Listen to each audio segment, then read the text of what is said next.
I was standing in a foreign airport, my phone vibrating in my palm, when I heard my name spoken in a voice that hadn't said it in a year, not out loud, on a live stream.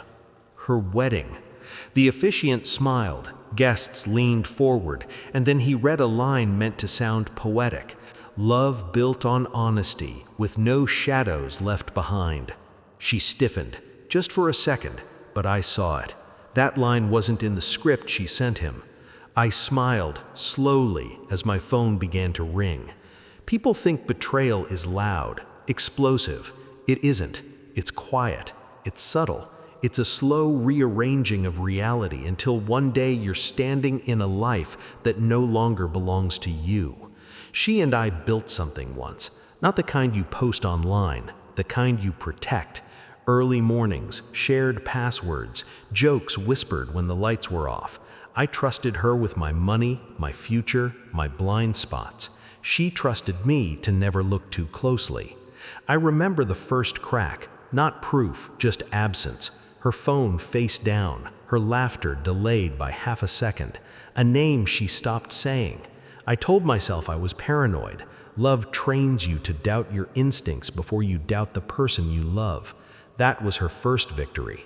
I didn't catch her in bed with someone else. That would have been merciful.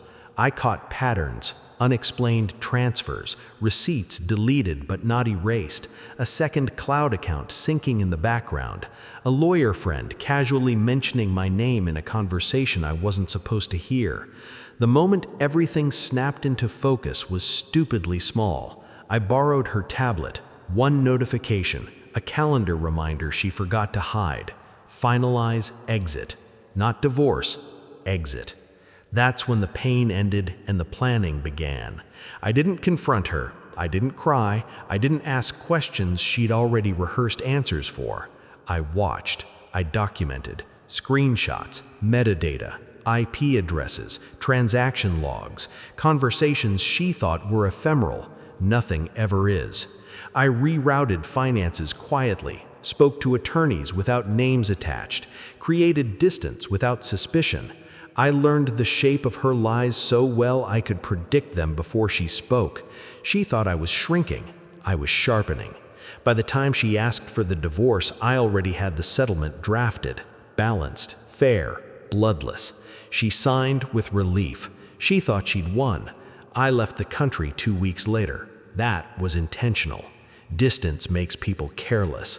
From another continent, I watched her rewrite history. I watched her introduce him. I watched her wear clothes she never wore for me. I watched friends congratulate her on finally choosing happiness. I stayed silent. Silence unsettles people who are hiding something. I sold the house she thought she'd outmaneuvered me on, reclaimed investments she assumed were untouchable, triggered clauses buried so deep even she forgot they existed. I didn't touch her. I let gravity do the work. Then came the engagement announcement. Public, loud, fast. She wanted a reset, a clean slate, a ceremony that would bury the past under white fabric and curated vows. She sent me an invitation. That's when I made one phone call. I didn't need to attend. I just needed one line inserted into the ceremony. A simple addition, a poetic flourish about honesty, transparency, no secrets between souls. I sent it anonymously to the officiant as a personal touch from the bride. I knew she wouldn't review it. She never reviewed details. She delegated guilt the same way she delegated responsibility. The day of the wedding, I watched the live stream from a quiet hotel room. No lights, no distractions. When the line was spoken, her face betrayed her before her voice ever could, because she knew, I knew, and she knew what else I had chosen not to reveal. The applause was polite, confused. Her smile never recovered. Her call came before the reception ended. I let it ring. Then I answered. "I heard," she said. Her voice was shaking. You watched?" "I listen," I said. Calm, neutral. "You taught me that." Silence. Then the question she'd been avoiding since the divorce. What do you want? I looked out at a city that didn't know my name, a life that didn't carry her shadow. Nothing, I said. That's the point. She broke then, not loud, just hollow. The sound of someone realizing the story they rehearsed has no audience left. You ruined it, she whispered. No, I corrected. I left it intact. You're the one who built it on something rotten. She tried to apologize. I ended the call. People ask if I regret not exposing her publicly, burning everything down, making sure everyone knew. They don't understand power. Revenge isn't volume, it's precision. She has to live with the knowledge that I could have ended her new life with a single file upload, that every smile in her wedding photos sits on top of a fault line she can never forget.